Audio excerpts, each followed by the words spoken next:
Hey, what's going on YouTube? My name is Brian and welcome back to our NDSU Bison's Dynasty series here inside of College Football 27. Today is already episode number 3 and we're going to be continuing right where we left off, where if you watched last episode, you would see that we sadly took a loss in our home opener against the Jacksonville State Gamecocks. It was a very good game, a classic, if you will. So make sure to go check that episode if you are new here, and this is your first video of mine that you're watching. Check that out before you come to this one, and you'll kind of get caught up on what we're all about here in this dynasty. So in today's video, my plan is to hopefully get through 2 games.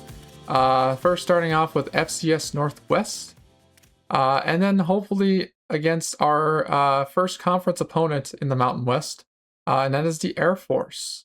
We might get to Sacramento State, but I'm not exactly sure and confident on it. Depends on how long these first 2 games take to record. Obviously, one of them is not a real school. It's just a placeholder for an actual FCS team, which I don't know exactly who that is based on this schedule. I haven't actually done research myself on it. But yeah, that is our plan today. So if you guys are wondering, 2 games hopefully in this episode, and I'm going to try and continue to do that as we progress, so that way we're not doing 1 game an episode, because I do want to do more than one season, or do more than one season with this dynasty as we move forward, especially since we are just watching it through slow sim for the most part, and that's basically what we're doing essentially. So now taking a look again at the recruiting board, unfortunately Mike Sims has locked us out of our ability to recruit him. So unfortunately, we did not make it on his board, which I don't even know if we really tried to necessarily, but we're still on our Rayola's board. We moved up to 7th. So hopefully, if we start to put a little bit more hours into him, if we want to try and recruit him, we can do that. I'm actually going to send a house on him just so I can get hopefully a little further on his list. Unfortunately, we don't have a pipeline tier towards him. That's still the little icon there under where it says P tier. You see different numbers if you can see it. It says 2 and 3, or obviously there's nothing there for me, but those are different levels of pipeline basically that if you haven't played this game at all or don't know about that, it's something they introduced, I think introduced at least 2 years ago when they brought this game back from its 10-year hiatus, and basically helps with recruiting in the sense that if your recruit matches your pipeline that your coach has, which I don't know what exactly our coach has at the moment, then you have potentially a better shot at landing that recruit. Obviously, NIL now kind of plays into that as well, but that's what that's what pipeline tiers are, just as a little bit of a brief thing, but I'm not going to go too much into that obviously at the moment. But the other thing is that I noticed earlier too, Alex Mechie has also has locked us out. However, we're moving up on Dwayne Breida already all the way up to number 2 on his board. Unfortunately, USF, University of Southern Florida, or South Florida, has made their way up to the top as well. And they have a tier 4 pipeline, as you see with the 4 next to that. And obviously we don't have any.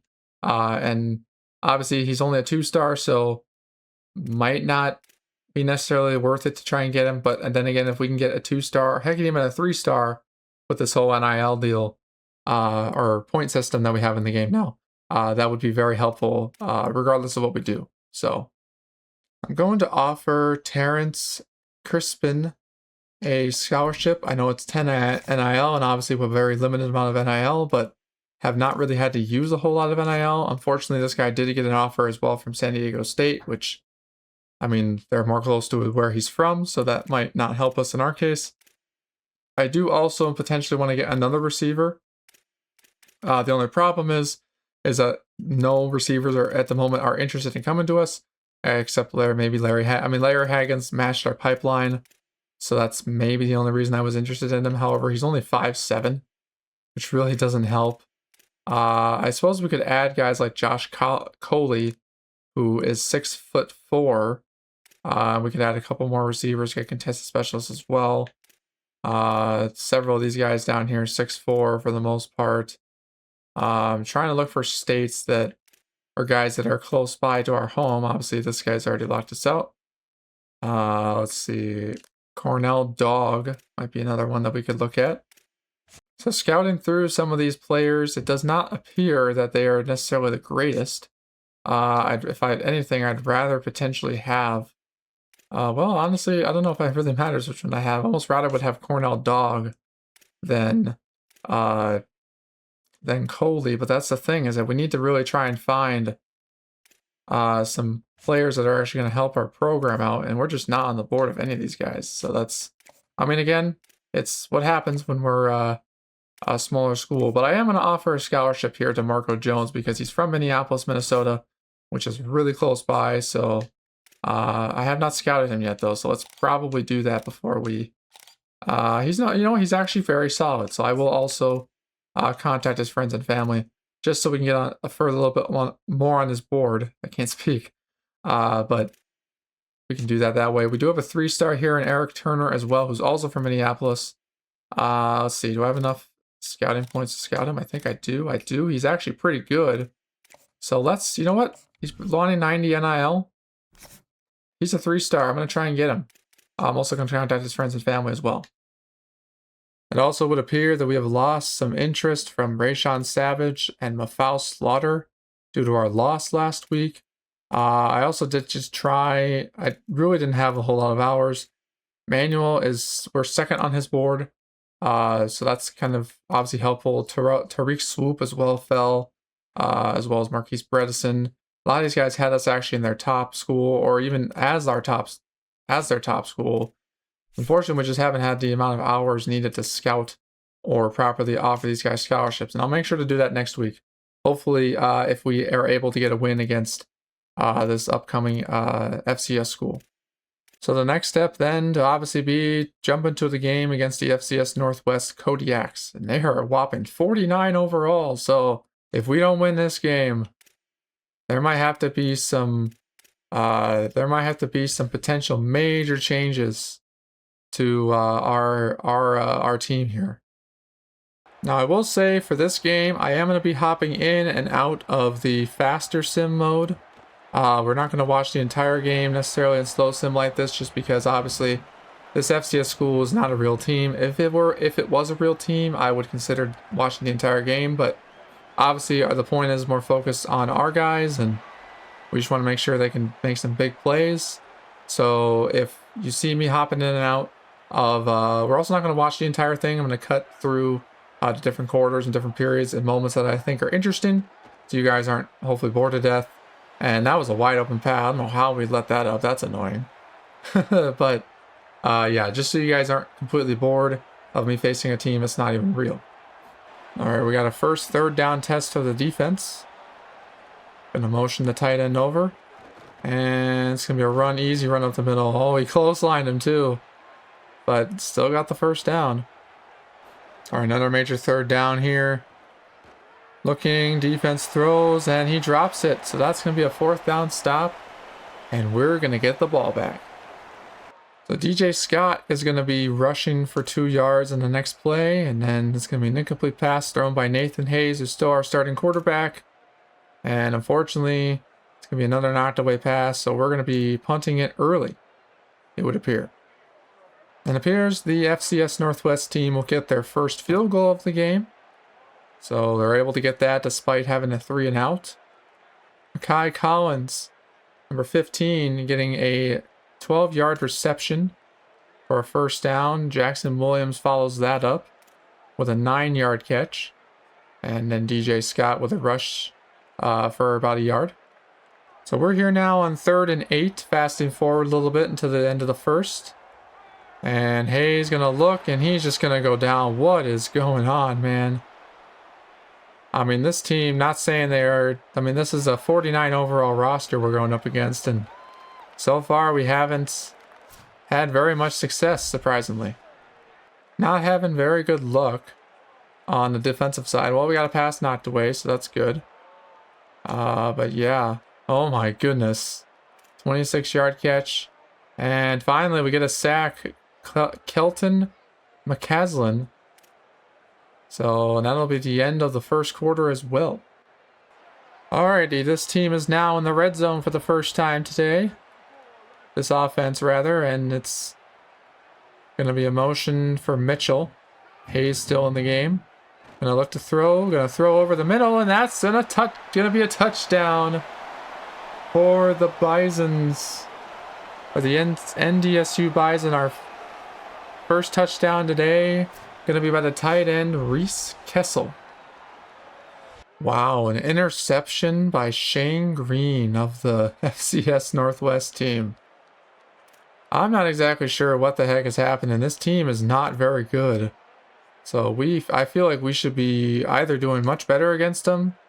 I mean, we're not doing too bad in all honesty, but the fact that they already have they only have 3 field goals against us, so it could be worse. But man, I was really hoping for more than a 1-point game.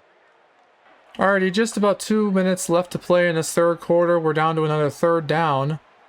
Hayes gonna look over. Hayes gonna almost throw an interception. I mean, the guy just needs to be a little bit better with passing. I'm not sure exactly what's going on here, but we're going to be punting this ball again.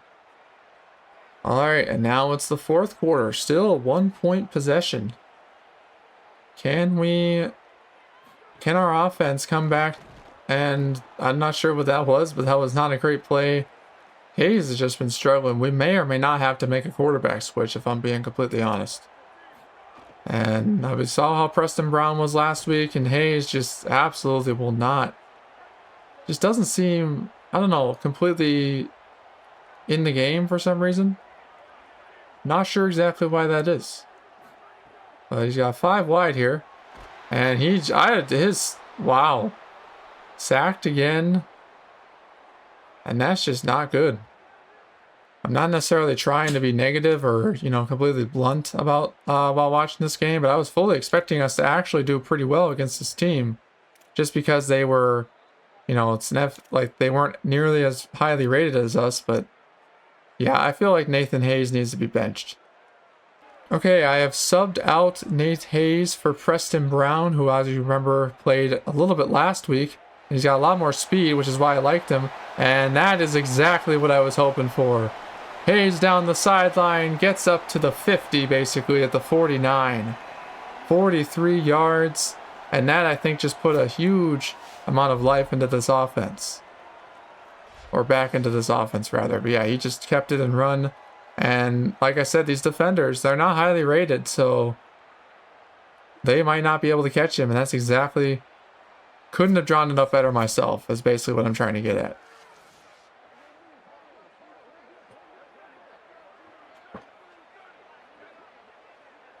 Alright, Preston Brown gonna shift over to under center. Single back, running back in the backfield, gonna hand off. He's gonna shake it, that's Mitchell. And Mitchell's gonna get up to about the 42, second down in inches. And they're gonna go to a similar play call here. This looks like a bench play, based on the formation. And Mitchell up the middle, he's breaking free. Gets all the way down to the 25, just like that.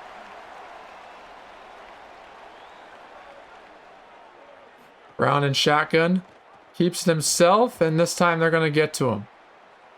Loss of 1 is better than a loss of 50. About 4 minutes left to go in this game here. Preston Brown looking, fires downfield, and it's intercepted. Oh, that's the worst possible time, as this is still a 1-point possession. I think he was trying to look for his receiver over the top, just couldn't quite get it to him. And that's yikes.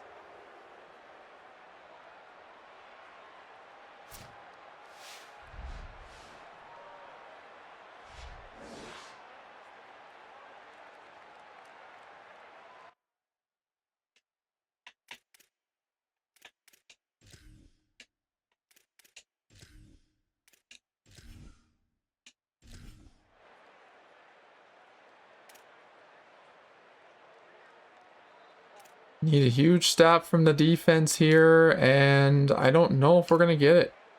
Penalty there on the defense. And then a penalty, no, a sack by the same guy.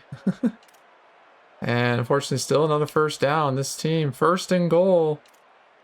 And they get a touchdown with 2:33 left to play. And also an injury, apparently, as well.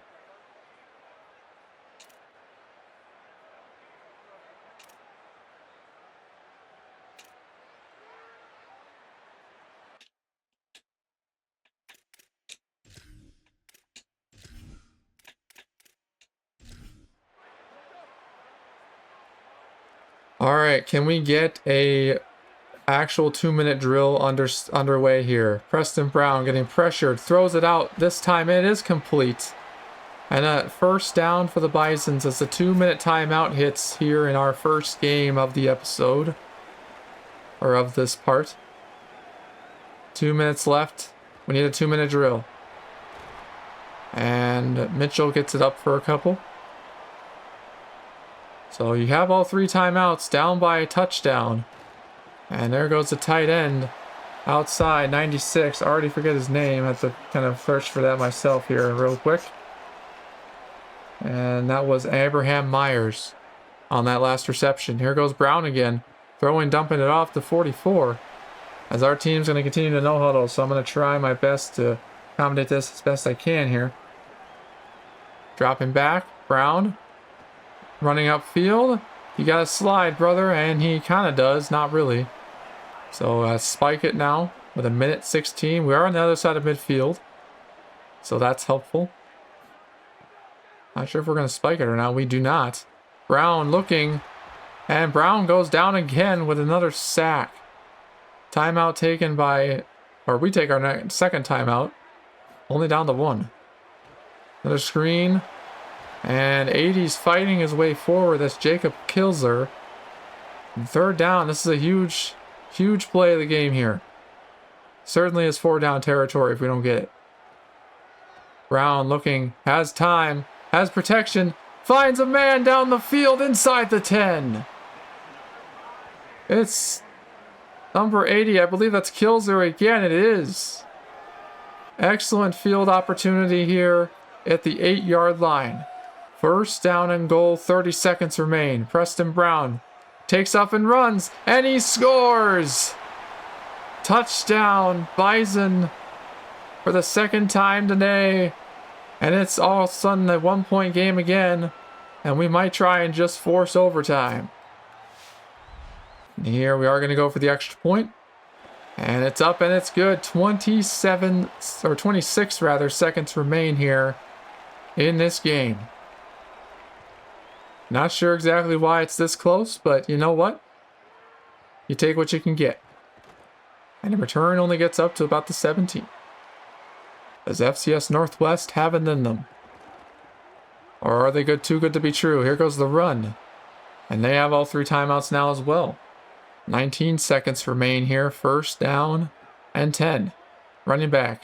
Behind the field. And that's intercepted at the 30-yard line. Number 1, it's Donovan Woolen. Unbelievable. As your NDSU Bisons are 13 seconds away from what potentially was going to be a game they were going to lose to a program like the FCS Northwest. And Preston Brown, all we need, buddy, is a field goal. 1 timeout left. 13 seconds. Handoff. He's open, and it's going to be a score instead. And that might just be game. Max Mitchell. I think that's his name. Number 5. Takes it in for the score. And that is Miles Mitchell. Excuse me, I apologize. Still trying to get used to these guys' names. Wow, what a run. What a run. Alright, last play of the game here. 8 seconds potentially. And heaves it down the field, and it's gonna be dropped. Almost caught. 2 seconds remain. I'd for sure call a Hail Mary here. On defense in particular, a prevent. Here we go. And it's... oh, but there's a flag. And I fear it's going to be on the defense, meaning they're going to get one more shot. And it is. They're going to get at least 5 yards. I don't know if they're going to have an untimed down or what. I think they will. Yeah, they will. So thankfully, unlike the NFL, it's only a 5-yard penalty, not a spot foul. Here he goes. Another time. No penalty, please. And oh, what the heck. Oh, an interception again, but there's a flag down. 14, he might take this to distance. Yeah, unfortunately, our guy was... I don't know why this is happening here. That's 2 penalties in a row of pass interference, and it's just getting them 5 yards closer. That's 2 untimed downs in a row. I think that's the first time I've ever seen that in one of these games. Hail Mary attempt again, and it's almost caught, but it's incomplete. And the Bison get their first win of the year against an FCS opponent. And Kelton McCaslin, 3 sacks in the day. He's definitely earned that player of the game. But don't count out Preston Brown, as we may or may not have found a... We may or may not have to make a permanent quarterback switch. So looking briefly at the stats of that game, yeah, Preston Brown performed a lot better than Nathan Hayes. Obviously, Nathan Hayes played a lot more snaps, but, I mean, after, 4 sacks versus 1 sack, obviously, it's a little biased because Preston Brown is more of a pure runner, whereas Nathan Hayes is more of a pocket passer, so that could definitely have played into how they were exactly playing. Now, Preston Brown did not throw a touchdown pass, so whether he actually can really throw touchdown passes or not remains to be seen, but one thing is for certain is that he can use his legs. And even though DJ Scott had 100 yards for us, Preston Brown had just about half as much yards, even after like a fourth of the carries, which is insane if you think about it. Also had a touchdown, rushing touchdown. Miles Mitchell, I call him Max for some reason. Miles Mitchell had a touchdown as well. But yeah, I mean, all in all, this game was way better than week 1. I mean, well, I guess it wasn't like it went down to the wire again, I guess. So if you think about it in that sense, it's kind of was basically the same, or very similar. Obviously, Kelton McCaslin had 3 sacks, very, very impressive from him, and Donovan Boulin had the team's first interception, I believe. I don't think we had one last week, so we had a fumble recovery, but we did not have an INT. So after simming to the next week, where we are going to be taking on the Air Force, we have a couple updates. So we're still an F championship contender, unfortunately. Still need to win a couple more games, especially ones not against FCS schools, sadly. Pro potential's not really up there, unfortunately. I don't know why, because we have had players that have gone to the NFL from NDSU in the last 5 years, but oh well. Brand exposure has gotten, I think, better, maybe not. Conference prestige is pretty good, so that's good. And playing style as well is still kind of a unknown. Let's see. Oh, a nice little also bonus is Donovan Woodland got Mountain West Defensive Player of the Week because of his 9 tackles and 1 tackle, and also I'm assuming it's because of his interception as well. So very, very impressive there. Yeah, so sadly we got to say goodbye to Rodney Secco, who I added as a fullback at the beginning, but Dwayne Breida, excuse me, we've become his top #1 school, so we may or may not have a chance after all to try and pursue him. And he actually has moved into his top 5. Unfortunately, I only know 2 of them, but I think I could maybe even soft sell him a little bit to try and get him over here. Let's see if any of these line up properly. So he has Coach Prestige, which sadly ours is a D, because we're a long tenured head coach, or a more tenured head coach rather. So it's unfortunately going to be lower than if it were, let's say, if I was created myself as the head coach of NDSU, then it would be a little higher. So hopefully that doesn't really become a deal breaker for him. Thankfully, his deal breaker is conference prestige, which does mean that based on what he has here, potentially we could even it looks like standard bearer would be his selling point. However, I will, unfortunately, playing style is F. Not sure why that is. I might try and sway him to something else, just because I feel like if we can get a different one that's a little bit more favorable, we could potentially get that for him. Like, Obviously, we don't have very much. Our grades aren't very high anyways, sadly. So that's kind of really going against, not in our favor. But fortunately, it does not look like there's anything I can really sway him on. So we're going to go standard bearer, but we're only going to do soft sell because, again, I know it's going to be tough to get him over here because, again, he's from Florida. He's used to that warm weather, so he's probably not going to come so far away from home to, go to college, especially when we have a really packed running back room. But hey, you know what? I'm just going to DM him a little bit as well, trying to get to know him a little bit more. But yeah, so 20 on the 20 hours on the soft sell, and then we'll put 10 on the DM as well. I'm gonna send the full house on Kyle Bohannon because we are on his board. Unfortunately, though, it's gonna be really tough for us to try and get him because of where our pipeline tier is at and all that. And unfortunately, we're falling for several of these other schools based on some players like Shamir King and Taylor Manuel. Like I said, we kind of want to try and get that man, so I might even try and send the full house on him as well. Try and convince him that you know what, the warm weather is not always necessarily the best. We do have a kicker here as well. So I might try and scout him, which may or may not use up all of our hours. And we have 84 kick power, which isn't bad, but not sure if it's really worth it for what we're doing here. Got to remove Earl Smith as well, who locked us out. And sadly, where's that D tackle that we had higher up on our board here? Cortez Veal still has not done anything yet with his narrowing down. I will try and maybe do something for him. Maybe we'll DM him. And then I guess with our remaining hours, sadly I didn't really scout any of these guys. Unfortunately, I'm not really doing well on this recruiting side of things at all for the first season, but I don't know if it's because I'm recording it as well, or if it's just because I'm not, paying attention. It's also just because I'm a small school, more than likely. I mean, Rayola, as you can see here, we're all of a sudden in his top interest, so might have a shot to land him. I mean, we need to land a 3-star, sadly, so like Turner would be a good one to land.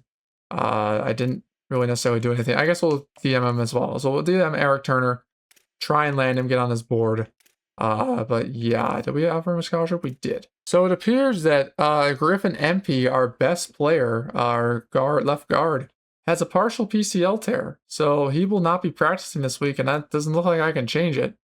Which means, unfortunately, based on this message, is he will not play in this next game against Air Force. Which, unfortunately, I don't know how much I can do about that, but yeah, so he will not be playing this week, unfortunately. So it looks like, based on the depth chart, based on what the game set for me, Jack Lewinsky, our backup right guard, will be replacing Griffin MP for this next game against Air Force. He's from Chanhassen, Minnesota, and he's a 6'3", 300-pound kid, so hopefully he can help fill out the line. The other thing I did as well is I took our backup left tackle, Ryan Babbitts, who's 6'5", 315, and I put him at center because he's actually a 72 at center, which is better than our current starting center, which is Victor Gorez, who's only a 63, 65 with a boost. And then also he was replacing Gage Smith, who was a 67 overall. Unfortunately, just not the greatest. Now, it also does look like he has better passing and awareness, which is obviously what we need, because if you saw, Hayes was getting absolutely murdered behind that offensive line. And I just felt like it was a good time to make the change as well with the center position. Speaking of Nathan Hayes, so yeah, he didn't play very well last week. Obviously, after putting in Preston Brown, it proved to be a good decision by us.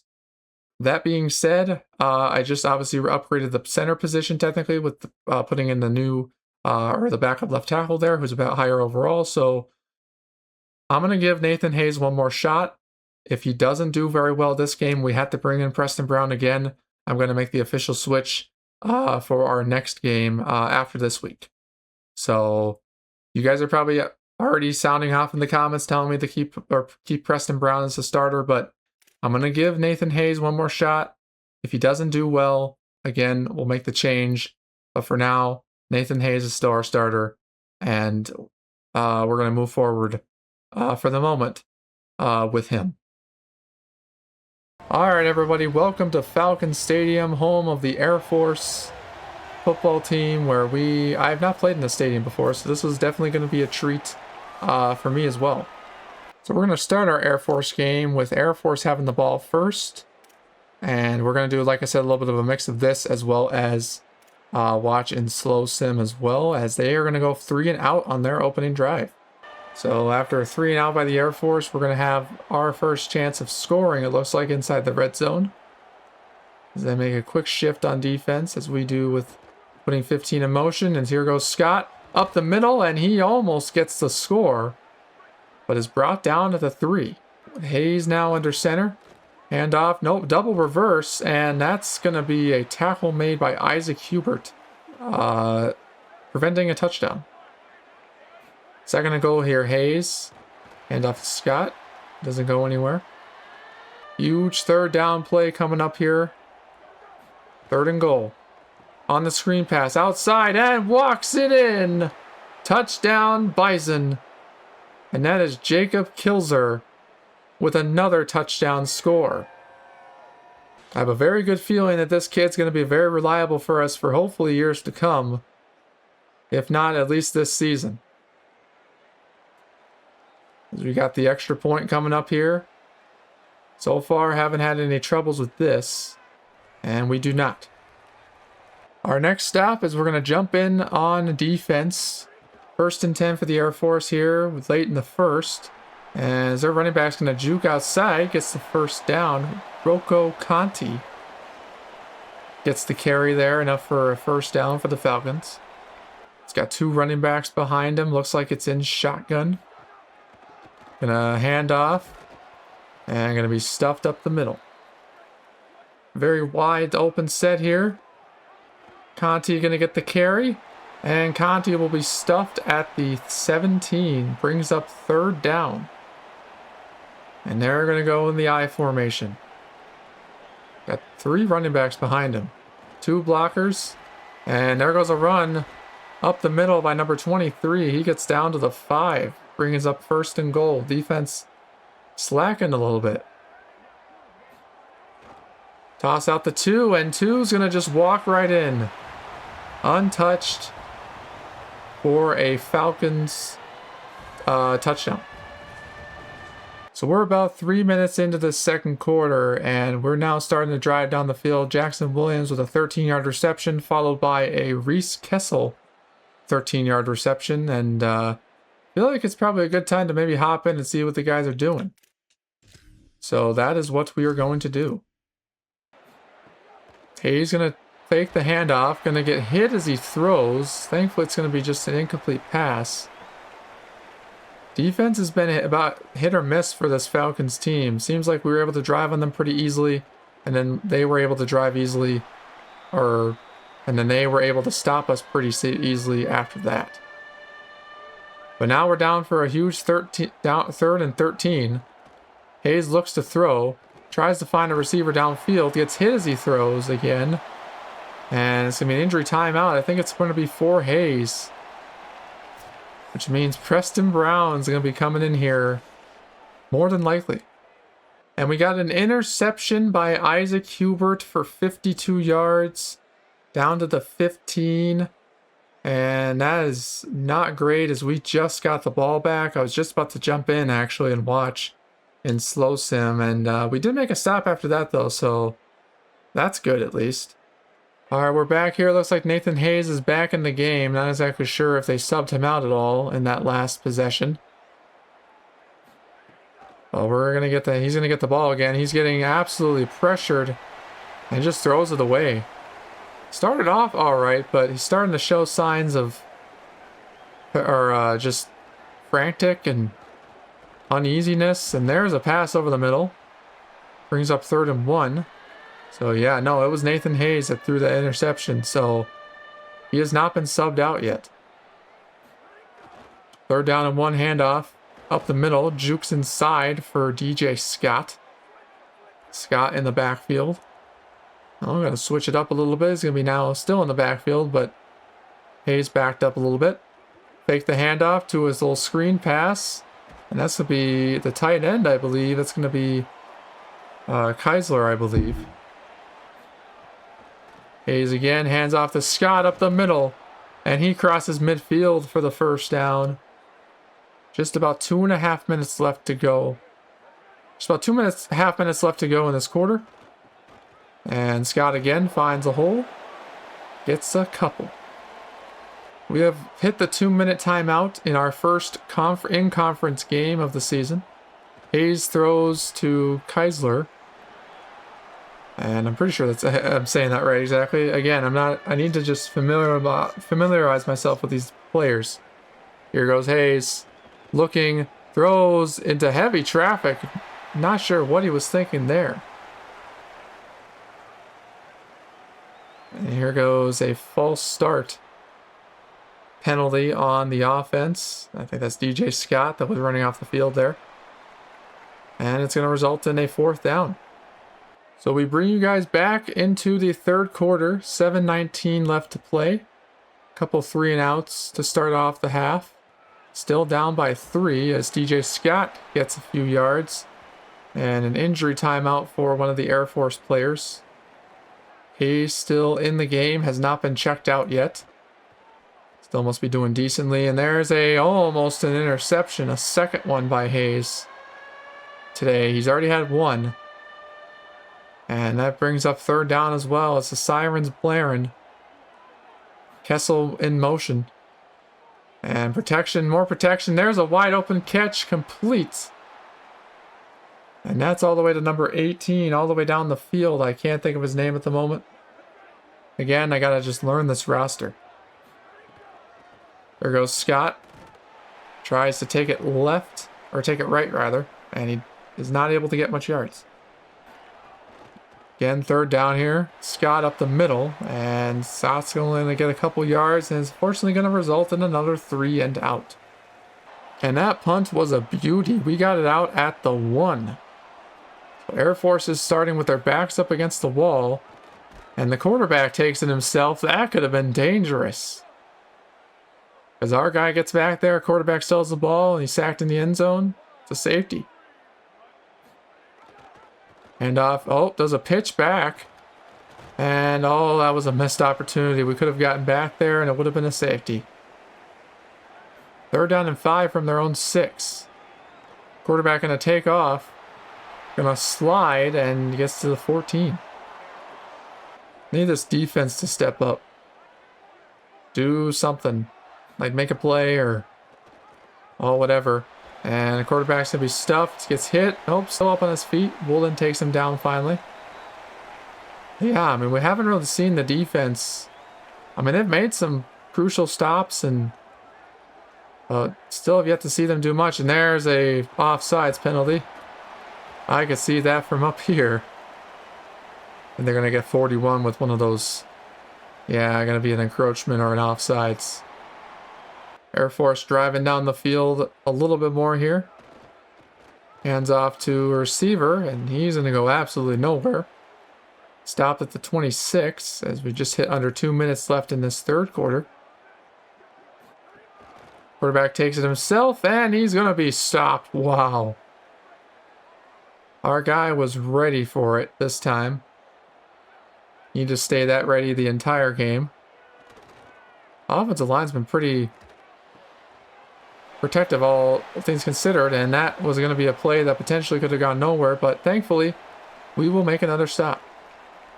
He's going to fake the handoff, going to throw it out to a screen. It's Abraham Myers, the tight end. Gets up to the 33 as this third quarter winds to a close. Again, handoff, and Scott was just stuffed. As that'll end the third quarter then as well. Hayes here, 3rd and 9. 5 wide, stadium getting a little loud. Has all the protection in the world, and the receiver can't quite come back for the ball. Oh, he had it. Couldn't get him back to come back for the ball, and we're just going to have to punt this one away again. Can we pin him deep, though? Fortunately, I don't know if we can. And that guy's going to shake some tackles. So we got the Air Force now approaching the red zone on our side of the field. Had a couple penalties and down to a 2nd and 13. The running back goes absolutely nowhere. Stopped by Woolen. swear he's been everywhere in this episode today. Hands it off. Nope, keeps it himself, and the quarterback's gonna go down. Number 8 with the sack, and they're gonna try for a long field goal here at the 25, and this is about a 40-yard attempt. And it goes in, and he makes it in. He's just still down by a score, but all we need is a touchdown. We are now in the final minutes of the fourth quarter here, just about to the 2-minute timeout. And we're not going to get the ball off before that's called. And we are still down by 6. Gotta have this one here. Single back. Hands it off to him. Scott's going to break free. Almost broke free the entire way. Again, we're only down by 6, so a touchdown would win the game here. Hayes under center. Keeps it himself. That's just throws it right into the ground. I'm not exactly sure what that call was. That seems like it was very interesting, to say the least. Hayes again dropping back. Throws down the field, and it's dropped. Had it in his hands, but instead couldn't hold on. Minute 49 to go. 3rd and 10. Gonna motion 18. Hayes has time. Hayes doesn't find anybody. Has a man down the field. It's 18. And he's got inside the 5th, on the other side of midfield at the 44. Hayes again. Gonna take it himself. I wish this was Preston Brown, but Hayes takes it down, gives himself up at the 30. Hayes trying to keep the starting quarterback job. Here goes the tight end. And he gets down inside the 24. As they go no huddle, they got to try and save as much time as possible with only one timeout. Hayes again. And the tight end holds on to it. But it is still 3rd down. Need this to go through here. Hayes to the end zone. Just overthrown. And that sets up a 4th down for the game here. 46 seconds left, 1 timeout. Hayes up the middle for Scott. Scott's got free. And he's down to the 1 with 42 seconds as we take our final timeout of the game. This could be incredible here. Scott's in the backfield. Hayes under center. Hayes going to throw. Hayes going to take off. No, he throws it instead. Touchdown. Throws a touchdown in the final 40 seconds of the game. To number 18. I really wish I knew what his name was. But I will know his name after this game. It is Jackson Williams.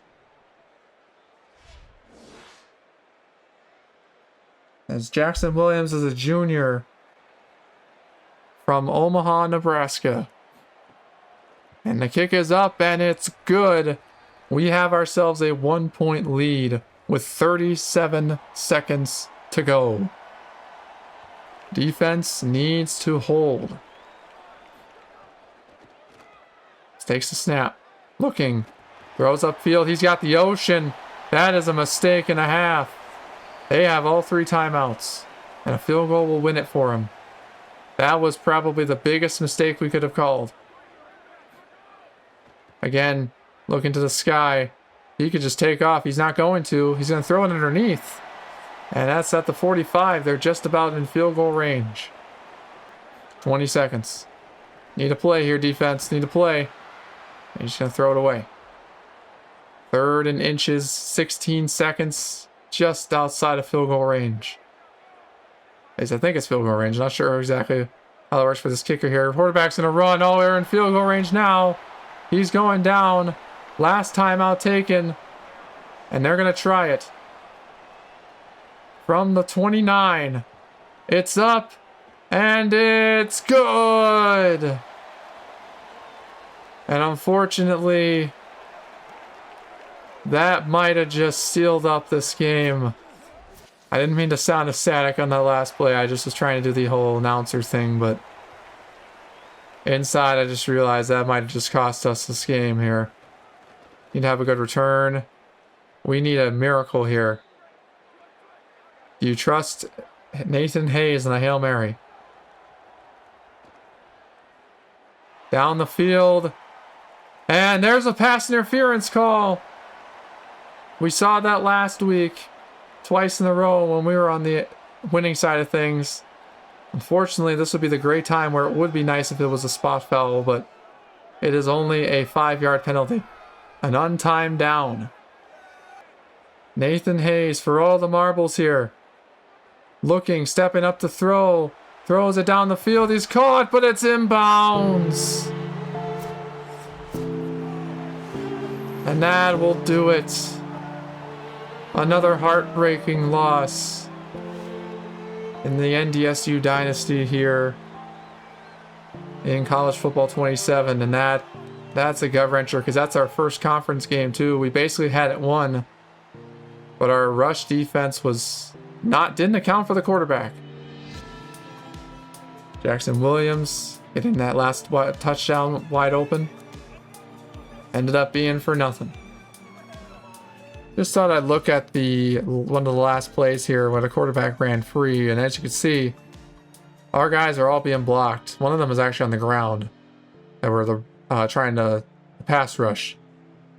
And our DBs, DBs and linebacker technically, ended up taking a lot of their guys. They matched up with who they were supposed to. So not a great defensive play call. And sadly, that ended up costing us the game in the end. While we may not have won this game in our first conference game of the year, still very glad that our team was able to at least put up a great fight the whole game. Again, 2 points. Very, very could have been easily avoided if we had done things right early in the game. But I'm not going to necessarily fault anything other than just a couple of bad play calls and things that just didn't quite go right. So it could have been very easy for me to blame certain people, but at the end of the day, the outcome obviously happens. All we can really do, like I said last episode, is that we just obviously focus towards the future and we just move on, because we, again, are a very small program, so we're new to the FBS. This is what it's like. It's not easy.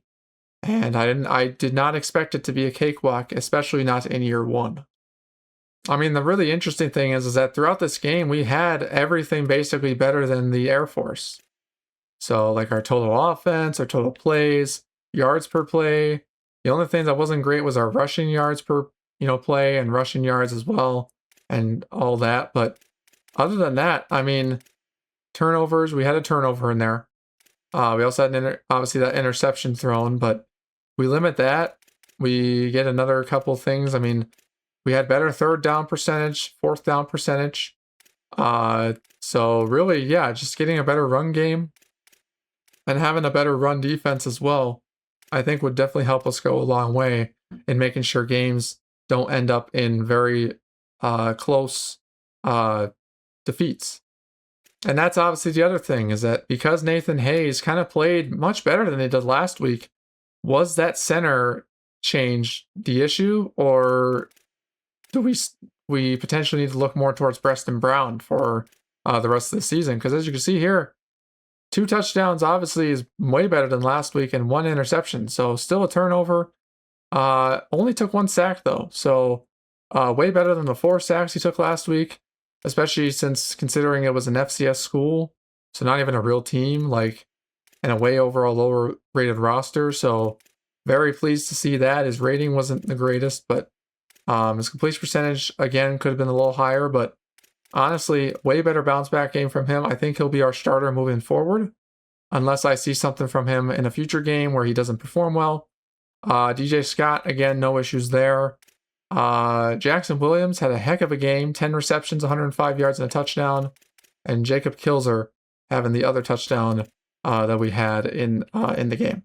All in all, this defense too, not doing too bad, all things considered. I mean, I would have loved to have more interceptions, more turnovers. More sacks would be nice. Our pass rush needs improvement. Plenty of tackles for loss, though, so that's a good thing. At least we're trying to get players on the other side, on the offense, in the backfield of opposing teams, and not just letting them, run through us. Other than the end of the game there, where we let the quarterback run wild. So yeah, I guess with that all said and done, feel free to let me know what you guys think we should do. I mean, again, 1-2, not a great start. But again, a new FBS school, we're going to be struggling, especially when we're under a 70 overall rated, an overall rated team. So yeah, but basically with that all said, that's where I'm basically going to end the episode here. So got through a couple more games today. Got through our first conference game. So we know what that's about now. The Mountain West is definitely not going to be a cakewalk, despite certain teams losing or leaving the conference after last year, before this year. So very excited still to see what the future of this team can hold, because obviously, as you can see, if we have a 2-point game against the Air Force, that means we're just a couple pieces away, or just a couple of play calls away from getting a victory. So, and especially, like I said, if we can continue to compete moving forward, that would be obviously ideal. But again, that's where I'm going to call it here. Hope you guys enjoyed the episode. Make sure to stay tuned for more. And with that all said, as always, as I say this at the end of every episode, remember to stay safe, be kind, and I'll catch y'all in the next one. Peace.